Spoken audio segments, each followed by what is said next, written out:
A paz do Senhor Jesus a todos.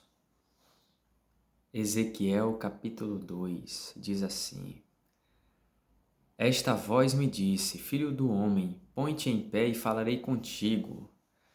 Então entrou em mim o Espírito quando falava comigo e me pôs em pé e ouvi o que me falava. Ele me disse, filho do homem, eu te envio aos filhos de Israel, às nações rebeldes que se insurgiram contra mim. Eles e seus pais prevaricaram contra mim, até precisamente ao dia de hoje. Os filhos são de duro semblante e obstinados de coração. Eu te envio a eles, e lhes dirás: Assim diz o Senhor Deus. Eles quer ouçam, quer deixem de ouvir, porque são casa rebelde. Hão de saber que esteve no meio deles um profeta. Tu, ó filho do homem, não os temas, nem temas as suas palavras. Ainda que haja sarças e espinhos para contigo, e tu habites com escorpiões, não temas as suas palavras, nem te assustes com o rosto deles, porque são causa rebelde. Mas tu lhes dirás as minhas palavras, quer ouçam, quer deixem de ouvir, pois são casa rebelde. O que essa palavra, que está em Ezequiel 2, do 1 ao 7, está querendo dizer? Existem muitas pessoas que ouvem a mensagem do Evangelho e têm endurecido seus corações, não aceitam a verdade de Deus. Muitas vezes tem sido anunciado: Jesus é o Senhor, Jesus é o Salvador, e muitas vezes as pessoas estão procurando socorro em coisas, em pessoas, mas não na pessoa de Jesus. E quando Jesus ele não é o centro de uma pessoa, as coisas vão complicar. Por quê? Porque ele é a própria vida. Ele é o caminho, a verdade e a vida, Cristo Jesus, mas é a pessoa dele, não é uma religião também, não é um local específico, mas é quando a pessoa se volta para Cristo. A Bíblia vai dizer no livro de João, capítulo 4, no versículo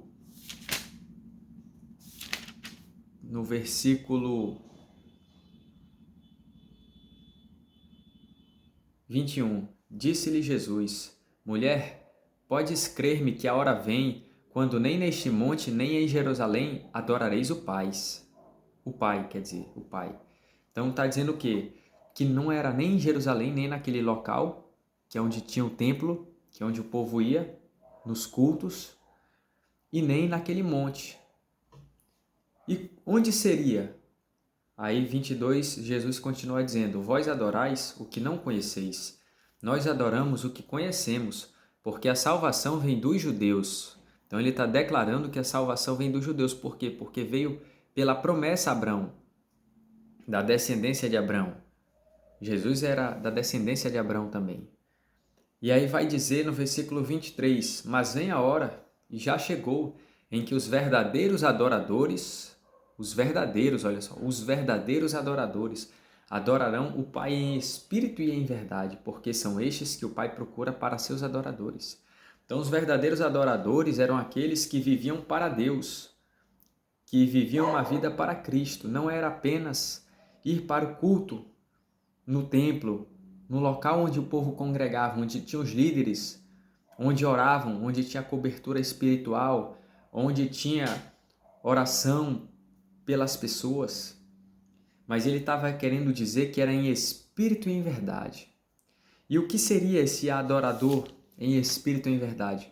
Quando nós vamos para Mateus, capítulo 5, nós conseguimos ver alguma dessas características nos verdadeiros adoradores. Jesus ele vai dizer no versículo 3 o seguinte, de Mateus 5: Bem-aventurados os humildes de espírito, porque deles é o reino dos céus. Então a humildade é algo que ocorre dentro da pessoa. 4. Bem-aventurados que choram, porque serão consolados. É óbvio que esses que choram aí não é chora porque fez algo errado e está chorando como uma consequência, mas era aqueles que choram em verdade, né? Como nós sabemos que seriam esses? Porque uma pessoa faz o mal, está sofrendo, chora e não se arrepende, como é que ele vai ser consolado? Não tem consolo para quem não se arrepende. Ele vai dizer no versículo 5, Bem-aventurados os mansos, porque herdarão a terra. Olha que promessa. Bem-aventurados os mansos, porque herdarão a terra. 6. Bem-aventurados que têm fome e sede de justiça, porque serão fartos. 7. Bem-aventurados os misericordiosos, porque alcançarão misericórdia. Olha aí. 8. Bem-aventurados os limpos de coração, porque verão a Deus. 9. Bem-aventurados os pacificadores, porque serão chamados filhos de Deus. 10. Bem-aventurados os perseguidos por causa da justiça, porque deles é o reino dos céus. 11. Bem-aventurados sois quando por minha causa vos injuriarem e vos perseguirem, e mentindo disserem todo mal contra vós. Regozijai-vos e exultai, porque é grande o vosso galardão nos céus, pois assim perseguiram aos profetas que viveram antes de vós. Então, todas essas coisas que Jesus fala, mansidão, justiça, são coisas que ocorrem dentro do ser humano. Não tem nada a ver com ir a um local, com estar em um ambiente. Não é ir a um local, mas é uma mudança interior que ocorre na pessoa, que é o que Jesus cita a Nicodemos, um novo nascimento. Ele vai dizer que aquele que não nascer de novo não pode ver o reino de Deus. E aquele que não nasce da água e do Espírito não pode entrar no reino de Deus. Isso envolve uma mudança dentro da pessoa. Não tem nada a ver com ir ver um culto em algum local. Onde ele foi? Ele foi ver um culto ali, na denominação tal. Não é isso que é viver evangelho. O evangelho é a pessoa ter uma mudança dentro dela. Não é ela ir a um local. O local para Cristo não vai importar muito, porque ele já falou, não era nem em Jerusalém nem neste monte. Hoje Deus está falando, não é bem ali nem ali. Então é onde? É quando ocorre a mudança. É quando ocorre a verdadeira mudança. E se a pessoa quiser ir hoje, por exemplo, para uma denominação, ver um culto a Deus, ou participar de um culto, vai valer? Primeiro, que se ela não mudar por dentro, ela não está cultuando a Deus. Ela está indo para uma cerimônia, para onde vai ter louvor, uma palavra, para toda uma liturgia. Ela vai chegar no local, vai ter uma oração, vai ter um louvor, vai ter palavra, vai ter contribuição. Mas se ela não mudar por dentro, isso não vale de nada. Porque não é culto para Deus. No Antigo Testamento, o culto era em Jerusalém, lá no templo. Mas quando Cristo vem, a mudança é interna. Não que antes não tivesse, mas é puramente interna. Já não tem obrigação de ser circuncidado. O povo já não precisava levar o 10% lá no templo. O povo não precisava mais guardar o sábado, porque o fim da lei é Cristo. E em Cristo essas coisas são removidas. Mas quando não se é pregado isso, é pregado uma mistura de judaísmo com cristianismo. E muitos têm resistido a esse evangelho que liberta, que é o evangelho de Cristo, onde coloca Jesus como centro. Jesus, a pessoa de Cristo como centro, quando de fato não é só falar, porque falar, praticamente todos os lugares fala, mas na hora de se colocar de fato Cristo, só Ele, somente Ele basta. É aí que vai ver quem é que está pregando a verdade ou não, quem é que crê na verdade ou não, porque só Cristo basta. Ele é suficiente. E é engraçado que muitos locais falam isso. Você quer aceitar Jesus como seu Senhor, como seu único e suficiente? Olha só, único e suficiente. E aí tem pessoas que entram para uma denominação e essas denominações, algumas, não todas, alguma que vai dizer lá, alguma denominação que vai dizer, vamos colocar assim, alguma denominação que vai dizer, você aceita ele como suficiente? Aí entra alguém lá de barba, aí ele aceita. Aí agora vem outra palavra, ó, você já não é mais velha criatura, você é nova criatura, você precisa tirar a sua barba. Você não pode mais andar de bermuda. Aí começa a vir regras impostas pela denominação para quem quiser cargo lá dentro, para quem quiser pregar lá dentro, para quem quiser participar de um louvor lá no púlpito, lá no altar. Então a gente percebe que a influência humana não é puramente Cristo, não fica só em Jesus. E esse é o problema. Quando tentam colocar doutrinas que saem do que Cristo deixou. Cristo falou de humildade. O que a barba tem a ver? O que a bermuda tem a ver? Cristo falou de misericórdia. O que tem a ver? Cristo falou de pacificação. O que tem a ver? Cristo falou de mansidão. O que tem a ver? Então a gente vai ver que foge. Quando a gente vai para Mateus 5 e vê que ele fala sobre humildade, mansidão, justiça, misericórdia, limpo de coração, pacificadores. O que isso tem a ver com barba? O que isso tem a ver com bermuda? Então, foge totalmente do que Cristo deixou, porque não fica só com o que Cristo deixou. Tenta colocar coisas a mais, ou seja, Jesus não está sendo suficiente aí. Tem que ter Jesus e mais as regras deles. Quando eu falo deles, é alguns locais que tem esse tipo de compreensão, que Cristo não basta. Eles dizem que Cristo basta, mas a doutrina do local está dizendo que Cristo não basta. É Cristo mais, não bermuda. Cristo mais, tira a barba. Não é só Cristo de fato. E aí que está a confusão. Quando tentam colocar coisas que Cristo não deixou. E quando o evangelho de Cristo da verdade é pregado, muitos têm negado e não têm aceitado porque são casa rebelde. Eles foram doutrinados por instituições a crer que Cristo não é suficiente, que precisa de Cristo, mas ir no local, que precisa de Cristo, mas contribuir naquele local, que precisa de Cristo, mas não pode estar de bermuda, que precisa de Cristo, mas não pode usar barba, que precisa de Cristo, mas não pode deixar de ir naquele local. Então são imposições que vão dizer, não, aqui nós temos essa doutrina, mas você pode ir em outro lugar. Mas isso é uma forma de dizer, o evangelho é isso, a gente crê dessa forma. Só que essa não é a forma que Cristo deixou. E quando se é pregado da forma correta, muitos não aceitam. Por quê? Porque já foram tantos doutrinados por essas doutrinas de homens que a mente cauteriza. Em vez de se aproximarem de Cristo, estão religiosos, ou seja, vão no local onde se reúnem, cantam, louvam, pregam, mas não compreenderam o que Cristo fez. Não compreendem que em Cristo essas coisas são removidas. Não compreende que em Cristo, por exemplo, um homem está de barba ou sem barba, isso não faz a diferença. Não consegue entender isso. E aí, para se justificar, diz da seguinte forma, não, a gente entende, isso é só o nosso costume, porque aqui nós temos esse costume. Uai, mas esse costume está impedindo o irmão de pregar ali dentro? Isso é religião, isso não é Cristo. Então está muito claro. Só que quando pregamos a verdade do Evangelho de Deus puramente, os religiosos não aceitam.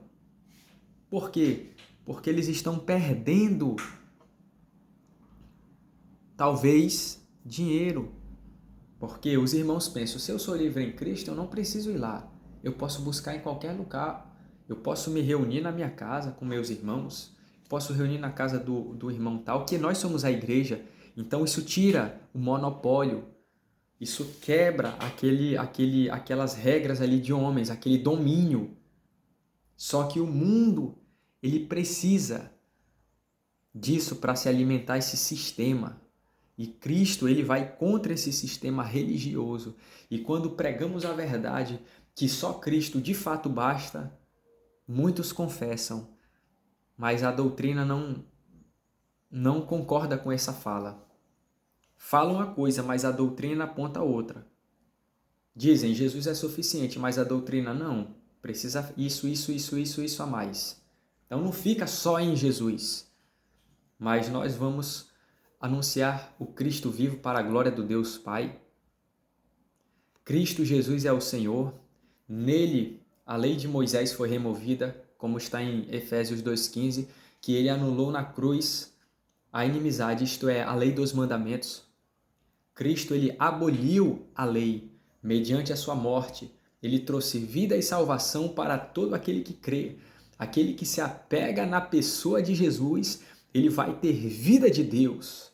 Mas a pessoa tem que olhar para Cristo, para a pessoa de Jesus. Ela tem que se desapegar desses sistemas de olhar só para Jesus e entender que Ele é suficiente, que a pessoa dele é suficiente. A pessoa pode estar passando a prova que for, mas se ela está em Cristo, Cristo basta, Cristo é suficiente. Não precisa de manobras, não precisa de malabarismos, Cristo basta, a presença de Jesus basta. Quando Jesus andou na terra, ele via cegos e uma palavra dele bastava para mudar toda uma realidade. Cristo Jesus é o Senhor dos senhores, é Ele que tem que ser engrandecido, e Ele não pregava placa de denominação, Ele pregava um reino espiritual, Ele falava: arrependei-vos porque é chegado o reino dos céus. Ele pregava um reino espiritual, Ele não pregava um reino humano como muitos estão pregando, Ele pregava um reino espiritual, Ele dizia: arrependei-vos porque é chegado o reino dos céus. Então Ele sempre pregava mudanças às pessoas: se vocês forem mansos, vocês herdarão a terra. Se vocês tiverem fome e sede de justiça, vocês serão fartos. Se vocês forem misericordiosos, vocês alcançarão misericórdia. Isso não tem nada a ver com doutrinas de homens que estão criando aí para dizer que é igreja aí. A igreja verdadeira é espiritual, não é denominacional. Busca ao Senhor Jesus. Você que está precisando, que sente. Na verdade, todas as pessoas necessitam de Cristo. Mas às vezes a pessoa está com problemas e ela não sabe o que fazer para resolver. O que ela faz para resolver? A palavra é: ouve, ó Israel, te converte. Não é ir para um lugar. Muitos estão passando opressões hoje. Estão sendo oprimidos hoje à tarde. E essas pessoas estão querendo socorro. E elas pensam: vou na igreja. Porque ele quer ser liberto, ele quer que um pastor ore por ele e saia aquele mal dele. Mas se tem alguém aí que me ouve, saiba, você não precisa ir a um lugar nenhum, você precisa ir a Jesus. Você pode ir no seu quarto, o próprio Jesus falou isso em Mateus 6,6. Entra no teu quarto, fecha a porta e ora no secreto, que o Pai te recompensará.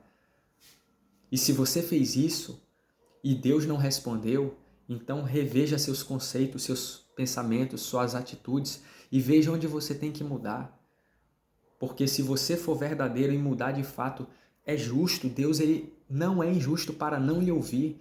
Se você mudar de verdade, ele vai lhe ouvir. O problema é que às vezes não há mudança. A pessoa quer que alguém ore por ele, alguém que está se consagrando, ore por ele e o mal saia. A pessoa não quer compromisso com Cristo, não quer mudança. E o verdadeiro evangelho envolve essa mudança, ele envolve esse compromisso, ele envolve essa purificação que vem pelo Espírito mediante a pessoa se permitir e procurar viver na verdade de Cristo. Então o caminho é Jesus, é na pessoa de Cristo que se encontra as vitórias, é na pessoa do Senhor Jesus. É quando se adora o Cristo vivo, é quando reconhece que Ele está vivo, é quando crê no sacrifício dEle, é quando exercita a fé nele. E como que faz isso? Lendo Bíblia, louvando, orando. E se uma pessoa quiser fazer isso na denominação, ela pode? Pode. Só que se ela for lá, ela tem que tomar cuidado com doutrinas de homens e ela tem que mudar. Porque o foco não é ela ir a um lugar buscar mudança, é nas ações dela no dia a dia. Que Deus abençoe a paz de Cristo.